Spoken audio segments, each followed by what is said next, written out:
ان قریب ہم ان کو اٹھا کے جہنم میں پھینکیں گے. کلما نضجت جلودہم، جب جہنم کی آگ سے ان کے جلود، ان کے جلد، ان کی چمڑیاں پگھل جائیں گی، جل جائیں گی، بدلناہم جلودن، ہم ان کے دوبارہ پھر جلد بنا دیں گے، غیرہا لیذوقوا العذاب، دوسری جلد سے، اس واسطے کہ وہ عذاب کا مزہ چکھیں. یہ سب سے کڑی اور بہت ہی عذاب کے لحاظ سے کٹھن ترین آیت ہے.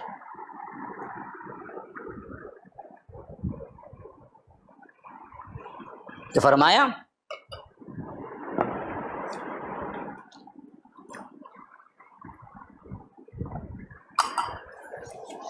جہنم میں پھینکنے کے بعد ان کی چمڑیاں جل جائیں گی تو ہم ان کو ایسے ہی نہیں چھوڑیں گے، دوسری چمڑی دیں گے، نئی چمڑی، اس واسطے کہ عذاب برابر بغیر کم ہوئے ملتا رہے، کیونکہ اصل درد کا احساس تو کیا ہے؟ چمڑی میں ہے نا جی.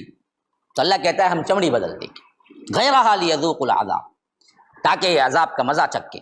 ان اللہ کان عزیزا حکیما، بے شک اللہ تبارک و تعالی زبردست بھی ہے، حکمت والا بھی ہے. والذین آمنوا، رہے وہ لوگ جنہوں نے ایمان کو قبول کیا، ایمان لائے، وعملوا الصالحات، اور نیک عمل کیے، سندخلہم جنات تجری من تحتها الانہار خالدین فیہا ابدا، ہم ان کو جنات میں داخل کریں گے، باغات میں داخل کریں گے جن کے نیچے نہریں بہ رہی ہیں، جس میں وہ ابد الآباد رہیں گے، فیہا ابدا، کبھی نہیں نکالے جائیں گے. لہم فیہا ازواج مطہرہ، اور ان کے لیے وہاں پر پاک بیویاں ہم نے رکھی ہوئی ہیں. مطلب یہ ہے کہ حیض نہیں آئے گا، نہ نفاس آئے گا، نہ کوئی اور گندگی ہوگی. مطہرہ، ہم ان کو پاک بیویاں دیں گے. وندخلہم ظلا ظلیلا، اور ہم ان کو داخل کریں گے بڑے لمبے لمبے سایوں کے اندر، یعنی سایہ ایک ایک درخت کا اتنا لمبا ہوگا. اللہ کے رسول نے جیسے فرمایا کہ سوار 1 مہینے تک مسافت کرے گا ایک درخت کے سائے میں، جنت کا ایک درخت کا سایہ اتنا بڑا ہو. ایسے سایہ دار درختوں کے اندر انہیں کیا کریں گے؟ باغ بنا کے ہم انہیں دیں گے.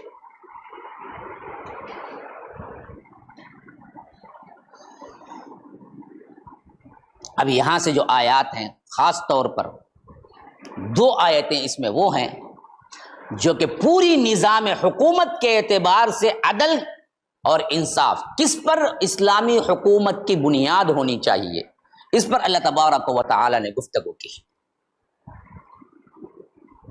یہ فرمایا ان اللہ یأمرکم ان تؤدوا الامانات الی اہلہا، اللہ تبارک و تعالی تمہیں حکم دیتا ہے کہ امانتیں واپس کر دو، امانت والوں کے پاس جو اس کے اہل ہیں ان پر واپس کر دو. امانت میں خیانت کبھی نہیں ہوگی، حتیٰ کہ اس بارے میں اس حد تک آپ کو معلوم ہونا چاہیے، اس کے شان نزول میں مفسرین جو بیان کرتے ہیں، بڑی ہی اہم ترین بات، مکہ فتح ہو گیا تو طلحہ بن عثمان ہے، یا بھول رہا ہوں کہ عثمان بن طلحہ ہیں غالباً، جن کے پاس مکے کی چابی تھی. اللہ کے رسول صلی اللہ علیہ وسلم کے نبوت کے زمانے میں جب مکی زندگی تھی، اللہ کے رسول کو کیا ہے خواہش ہوئی کہ کعبے کے اندر جائیں، تو عثمان بن طلحہ کو اللہ کے رسول نے بلایا، کہا کہ مجھے کعبے کے اندر جانا ہے، دروازہ کھول دو. اس وقت ابھی مسلمان نہیں ہوئے تھے، تو انہوں نے انکار کر دیا، کہا کہ نہیں. تو اللہ کے رسول صلی اللہ علیہ وسلم کی زبان مبارک پر یہ الفاظ آئے کہ عثمان، ایک زمانہ وہ بھی آئے گا جب یہ چابی میرے ہاتھ میں ہوگی اور میرے اختیار میں ہوگا، میں کس کو دوں. پھر زمانہ گزرتا گیا، یہاں تک کہ 20 سال کا عرصہ گزر گیا. اللہ کے رسول 8 ہجری میں پھر پلٹ کے آئے تھے، 20 رمضان المبارک کی تاریخ تھی، 8 ہجری تھی، مکہ فتح ہو گئے.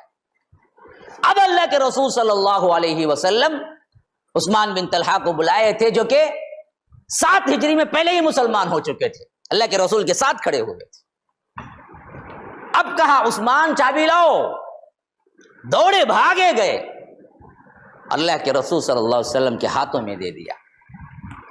جب اللہ کے رسول صلی اللہ علیہ وسلم کے ہاتھوں میں آ گیا تو حضرت عباس رضی اللہ عنہ کے زبانی، یا بعض دوسرے بھی تھے جو قریشی تھے، روایتوں میں آتا ہے کہ انہوں نے کہا کہ اللہ کے رسول آج کل کی کل اختیار آپ کے پاس ہے کعبۃ اللہ کی چابی کا، اب دراصل نبوت کے خاندان ہی میں چابی بھی رکھ دیجئے، آپ ہمارے حوالے کر دیجئے. ابھی اللہ کے رسول نے کوئی جواب نہیں دیا، کہتے ہیں کہ یہ آیت اتر گئی۔ ان اللہ یامرکم ان تؤدوا الامانات الی اہلہا، دیکھو اللہ حکم دیتا ہے کہ امانتیں جن کے اہل ہیں وہ لوگ انہی کے پاس پلٹا دو۔ اور اللہ کے رسول نے عثمان بن طلحہ کو پھر بلایا، کہا کہ لو یہ تمہاری امانت ہے جو میں نے لی، قیامت تک تمہارے ہی پاس رہے گا، اگر کوئی تم سے چابی چھینے گا تو وہ ظالم ہوگا۔ اور آج بھی وہی خاندان میں آ رہی ہے چابی، آج بھی اسی خاندان میں آ رہے ہیں۔ تو یہ ہے امانت کی ذمہ داری۔ آپ کے پاس پاور ہے، حکومت ہے، اس واسطے امانتیں دبا کے مت بیٹھا کرو، یاد رکھو اللہ دنیا میں بھی ذلیل کر دے گا، آخرت میں بھی ذلیل کر دے گا۔ جو جن کے اہل ہیں، جن کی ذمہ داری ہے، جن کے پاس مال وہ پہنچنا ہے پہنچا دو۔ اللہ کے رسول کو اللہ حکم دیتا ہے تو ذرا یاد کرو ہماری کیا حالت ہے، ہم کس قید کے مولی ہیں جی؟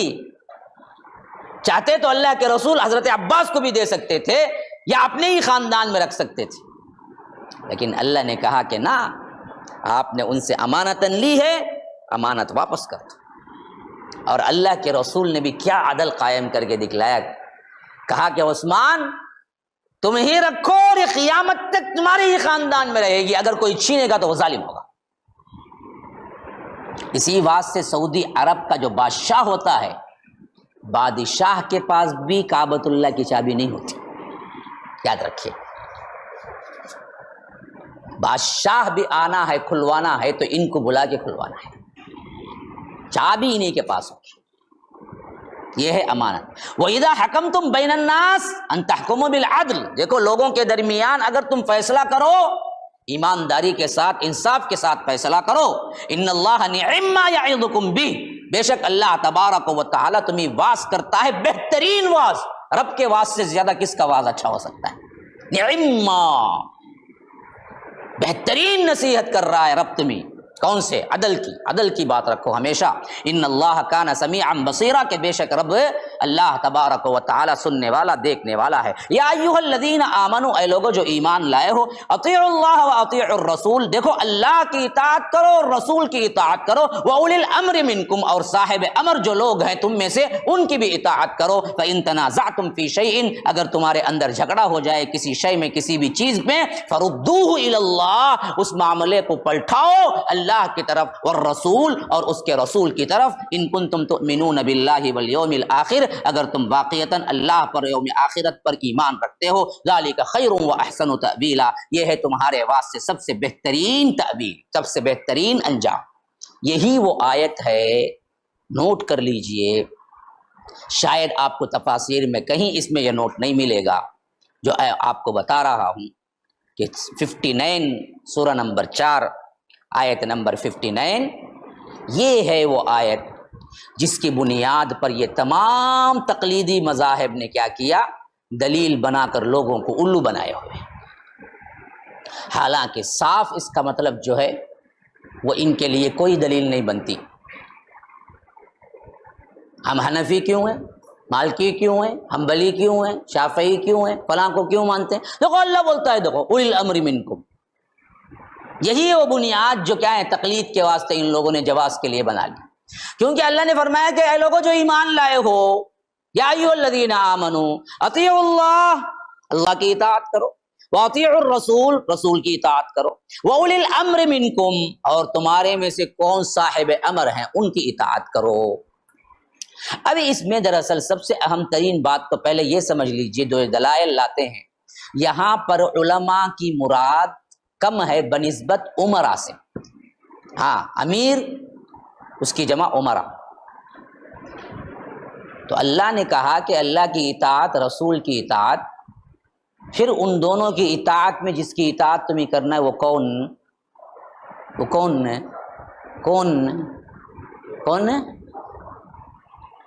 حاکم، امیر کا تو کون تبلیغ جماعت کا امیر ہے؟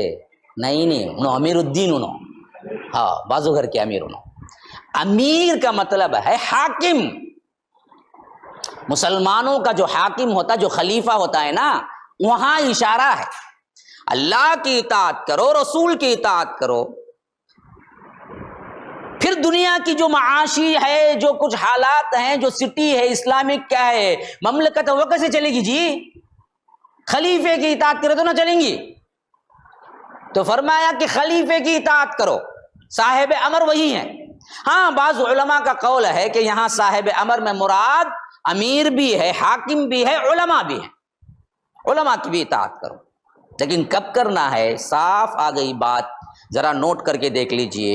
اللہ نے فرمایا کہ اطیعوا اللہ و اطیعوا الرسول، اللہ کی اطاعت، رسول کی اطاعت۔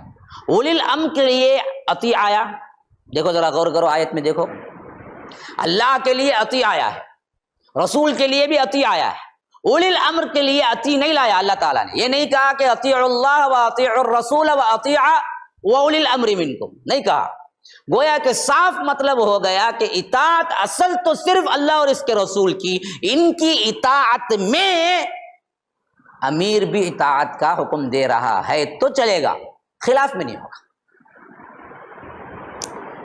شریعت کے مطابقت میں آپ کو حکم دے رہا ہے، خواہ وہ امیر ہو خواہ وہ عالم ہو، اس کی بات مانی جائے گی۔ شریعت کی مخالفت میں دے رہا ہے تو تب تمہارے اوپر کوئی ذمہ داری نہیں، نہیں نہیں بھائی معاف کرو، میں حنفی، میں ووچ کروں گا، نہیں بول سکتے تھے۔ حدیث میں جو ہے وہ کرنا پڑے گا، یاد رکھو۔ یہاں اطاعت کا حکم ہے، اور ایک تفسیر میں ہے کہ یہاں پر حاکم بھی مراد ہے، عالم بھی مراد ہے، تو ہم مانتے ہیں بات صحیح ہے، لیکن اس میں تقلید کا کہیں حکم نہیں ہے۔ یہاں بتایا گیا کہ اللہ اور اس کے رسول کی اطاعت میں اولو الامر کی اطاعت جائز ہے، اللہ اور اس کے رسول کی مخالفت میں نہیں۔ اب کوئی بندہ پوچھے گا بھائی ابو حنیفہ، امام مالک، امام احمد بن حنبل، امام شافعی جیسی شخصیتیں رحمہم اللہ، وہ جا کو اللہ کے رسول کے خلاف بولیں گے کیا بھائی؟ اس واسطے کہ ہم کیا بند کر انہوں نے کیا بولے مانتے، ہمیں بولتے انہوں نہیں بولیں گے، انہوں نہیں بولیں گے، ان کو دوسرے لوگ بولیں گے نا۔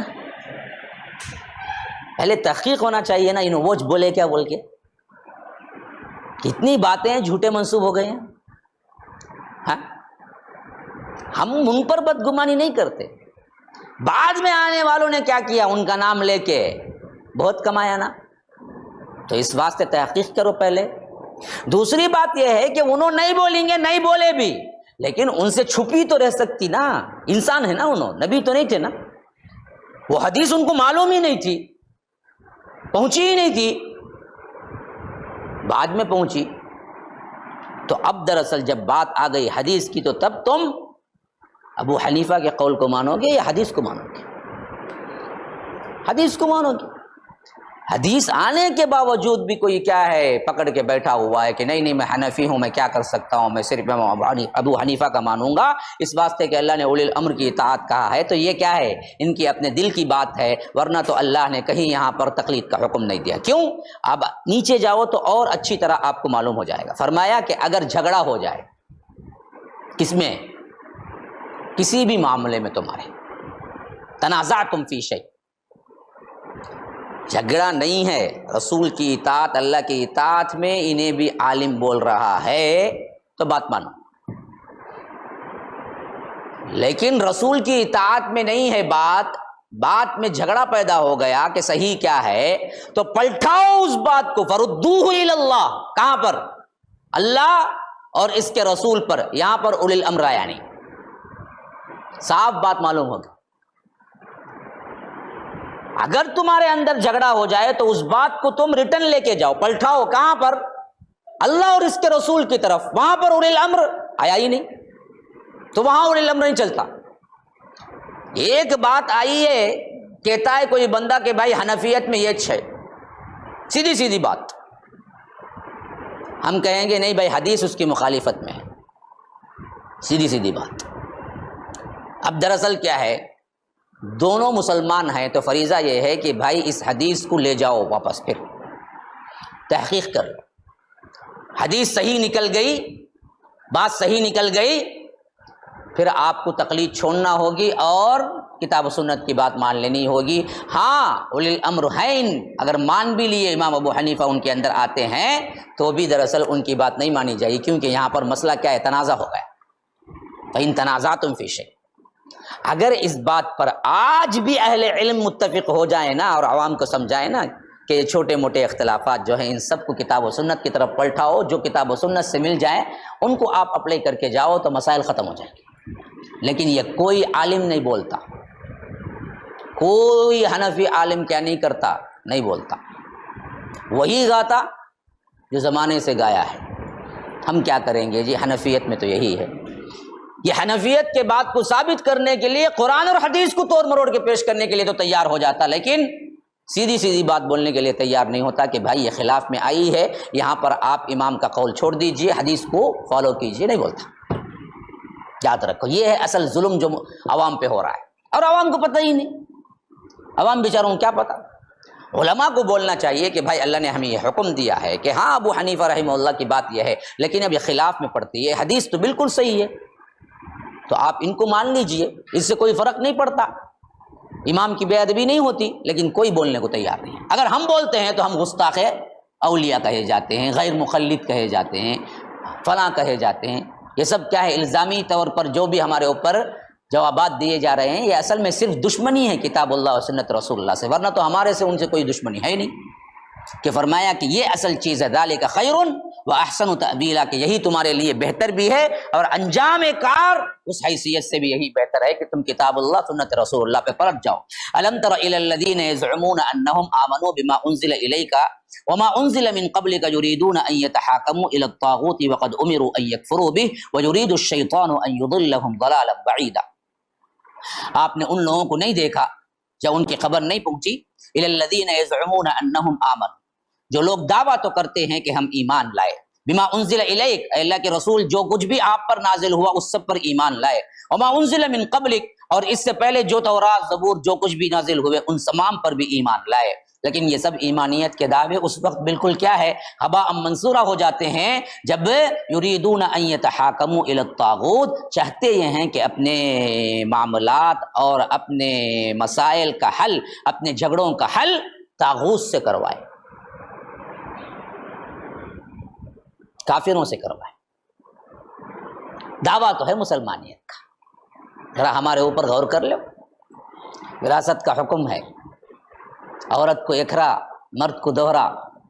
ہماری اپنی مسلمان بیٹی کہتی ہے نہیں نہیں نہیں نہیں، مجھے بھی برابر ہونا، میں کوٹ کو جا لوں گی۔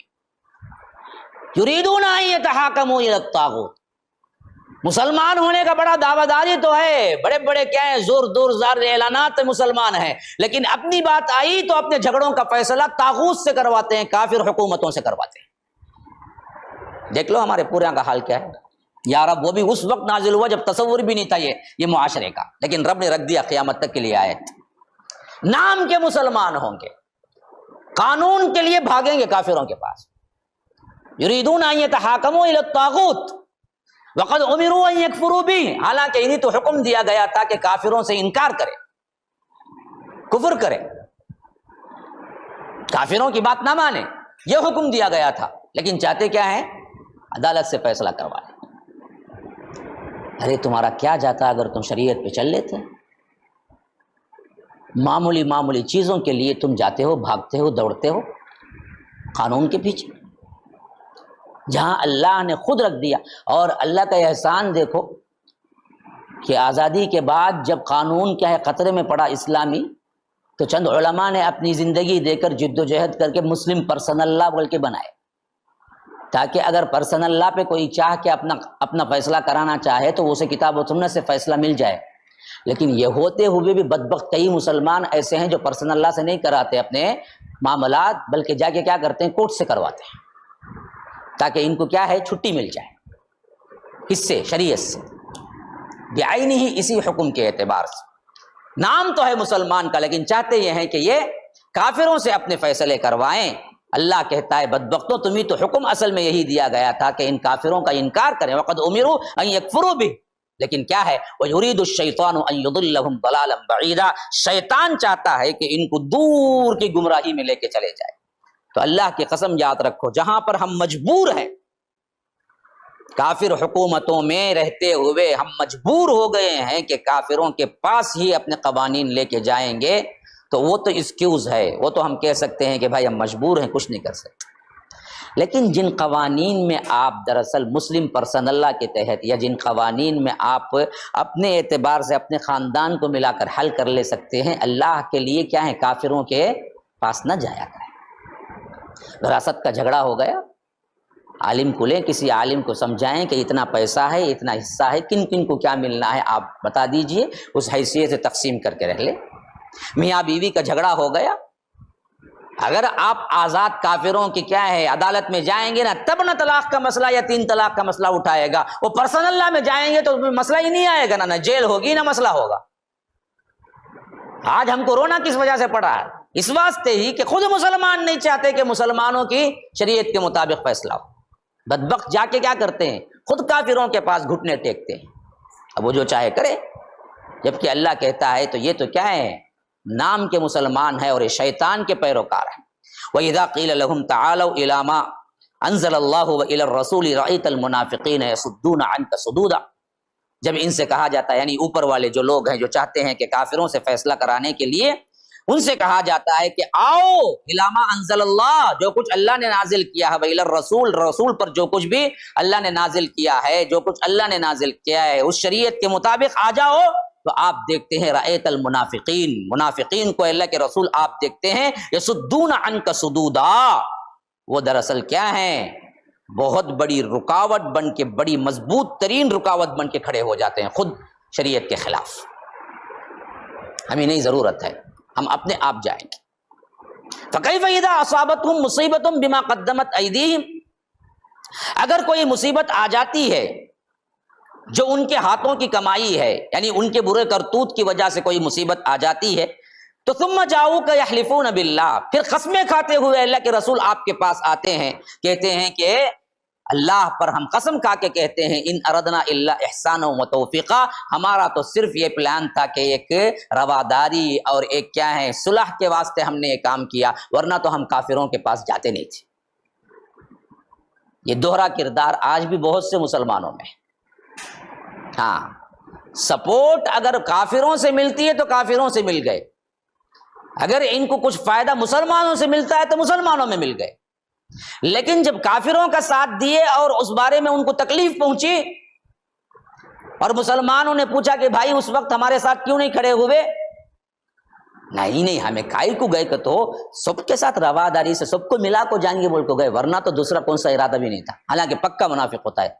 تو اللہ تبارک و تعالیٰ کہتا ہے کہ اولئک الذین یعلم اللہ ما فی قلوبہم، جو کچھ ان کے دلوں کے اندر ہے اللہ ان کو جانتا ہے، فاعرض عنہم، اللہ کے رسول ان سے اعراض کیجئے، ان کو کیا ہے خاطر میں مت لائیے، ان کو پوچھیے مت، وعظہم، ہاں ان کو نصیحت کیجئے تاکہ یہ اب بھی پلٹ جائے، وقل لہم فی انفسہم قولا بلیغا، اور ان کے لیے اچھے طریقے سے نصیحت کیجئے، بلیغ بات کہیے جو ان کے دلوں میں اتر جائے۔ دیکھو ایسے بدترین منافقوں کے ساتھ بھی دعوت اللہ کرنے والے داعیوں کو اللہ نے کیا حکم دیا، اللہ کے رسول کیا حکم دیا، ان سے زبان کیا نہ کرنا، خراب نہیں کرنا، ان کی سختی پر ہم بھی سختی نہیں کرنا، بلکہ آپ اچھے طریقے سے ان کو سمجھائیے۔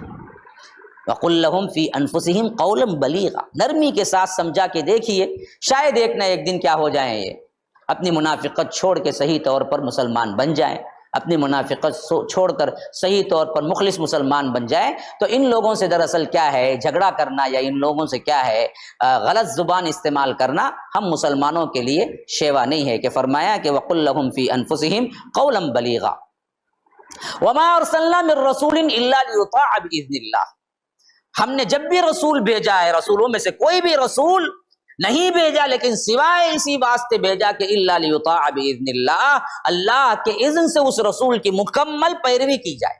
جو رسول بھی جب بھی آیا وہی حکم تھا، اللہ کے رسول آپ کا بھی یہی حکم ہے کہ آپ کی پیروی آنکھ بند کر کے کی جائے۔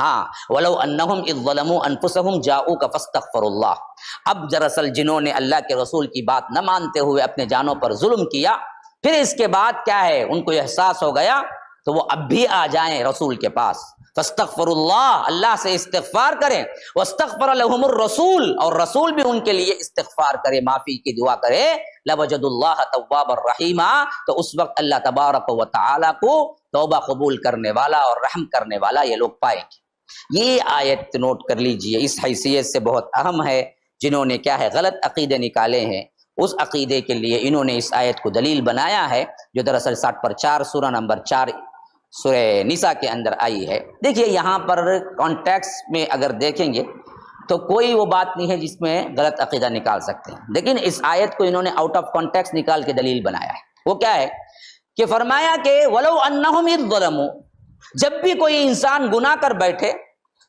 انفسہم اپنے جانوں پر، جاؤک فاستغفر اللہ، اللہ کے رسول کے پاس آ کر استغفار کرے اللہ سے، تو ان بدبختوں نے کیا کیا، بریلویوں وغیرہ نے، اس واسطے ہم بھی کیا ہے اللہ کے رسول کا وسیلہ مانگتے ہیں، اور نہیں تو سیدھا عمرے کی نیت سے مدینہ پہنچ کر وہاں جا کے اللہ کے رسول سے دعا کرتے ہیں، اللہ کے رسول ہم کو معاف کرا دیجئے، ہم کو ملا لیجئے، ہم کو اللہ کے پاس بول کر پاک کر دیجئے، کیونکہ اللہ خود کہتا ہے نا بھائی جاؤ کا فاستغفر اللہ، وہ آئے آپ کے پاس۔ اب آپ اچھی طرح سمجھ لیجئے، جب آپ پورے تسلسل کے ساتھ پڑھتے آ رہے ہیں تو کیا یہ بات اس آیت سے نکلتی ہے؟ یہاں جاؤ کا فاستغفر اللہ کب کہہ رہا ہے اللہ تعالیٰ؟ جب اللہ کے رسول مدینے میں موجود تھے، مدنی زندگی کی بات ہو رہی ہے نا بھائی۔ اگر یہ لوگ انکار کرتے ہیں، اگر یہ لوگ دراصل اللہ کے رسول صلی اللہ علیہ وسلم جب بھی جنگ کو بلایا یا آ کر کسی غزوے کو بلایا تو یہ لوگ انکار کر بیٹھے، نفاق کی وجہ سے اللہ کے رسول کے خلاف کچھ کہہ دیے، تو اللہ تعالیٰ ایک ایکسکیوز دے رہا ہے کہ دیکھو اب بھی کچھ نہیں گیا، توبہ کرتے ہوئے پلٹ کے آؤ، اللہ سے استغفار کرو، اور رسول سے بھی کہو کہ آپ بھی ہمارے لیے استغفار کریں، تو اللہ تبارک و تعالیٰ معاف کرنے والا ہے۔ اب اس آیت کو اللہ کے رسول کے انتقال کے بعد فٹ کریں کہ دیکھو اللہ نے خود کہا ہے کہ گناہوں کی معافی کے واسطے کیا کرو، تم اللہ کے رسول کے پاس آؤ، تو ہم بھی کیا کریں گے، سیدھا پہنچیں گے مدینے میں قبر رسول پر اور وہاں دعا کریں گے ڈائریکٹ اللہ کے رسول سے، تبھی ہماری معافی ملے گی۔ تو یہ بات صحیح ہے کیا؟ یہ اس سے ملتی جلتی ہے؟ تو یاد رکھیے بہت بڑا۔ اب اس معاملے میں کیا کرتے ہیں کہ تفسیری روایات میں ایک روایت بھی شامل کر دی ہے جھوٹ موٹ کی۔ وہ کیا ہے؟ ایک بدو تھا جس نے اس آیت کو پڑھتے ہوئے آ کے اللہ کے رسول صلی اللہ علیہ وسلم سے سامنے کہا تھا کہ اللہ کے رسول، اللہ کہتا ہے کہ جب بھی کوئی گناہ کریں، اپنے آپ پہ ظلم کر لیں، تو وہ سیدھا آ کے آپ کے پاس استغفار کرے، تو میں بھی استغفار کرتا ہوں۔ یہ کہہ کے کیا کرا کرتے، وہ بدو سو گیا کرتے، خواب میں اللہ کے رسول آئے اور بولے بالکل تو نے صحیح کیا، اللہ نے تیرے گناہ معاف کر دیے۔ یاد رکھیے یہ آیت سے نہ وہ دلیل ملتی ہے نہ اس دلیل پر عمل ہو سکتا ہے۔ خواب شریعت نہیں بنتی کبھی، اگر وہ واقعہ سچ مچ بھی ہوا ہے تو بھی دلیل نہیں ہے۔ یہاں دراصل بات جو بتائی جا رہی ہے وہ صرف یہ ہے کہ ان ظالم منافقوں نے جب آپ کے ہوتے ہوئے آپ کی نافرمانی کی تو توبہ بھی تب ہی ہوگی جب وہ خود آپ کے پاس آ کے توبہ، کیونکہ آپ کی نافرمانی آپ کے ہوتے ہوئے کی نا۔ مسئلہ کیا ہے بھائی، ہم بھی بولتے نا جا با ان کے سامنے بدتہذیبی کا، ان کے سامنے جا کو معافی منگوا، بولتے ہیں بڑوں کا ادب۔ تو جب آپ کے ہوتے ہوئے اللہ کے رسول نے پکارا جنگ کے لیے اور انہوں نے نہیں گئے، اب دراصل معافی بھی کیسے ہوگی؟ اللہ کے رسول کے پاس آ کے کہیں گے اللہ کے رسول ہم نے فلاں وقت آپ کی بات سن کے بھی عمل نہیں کیا، معافی کیجیے، اور اللہ سے معافی مانگی۔ اور ساتھ میں اللہ کے رسول کی زندگی کا حوالہ دیتے ہوئے اللہ خود کہتا ہے واستغفر لهم الرسول، رسول بھی ان کے لیے معافی مانگی۔ رسول کب بھی معافی مانگ سکتا ہے؟ جب دنیا میں ہو تب نہ مانگ سکتا ہے۔ ہاں تو یاد رکھیے اس آیت سے وہ بات جو دراصل یہ ثابت کرنا چاہتے ہیں نہیں نکلتی۔ MSLI TV رہنمائی بدلتی دنیا کے لیے۔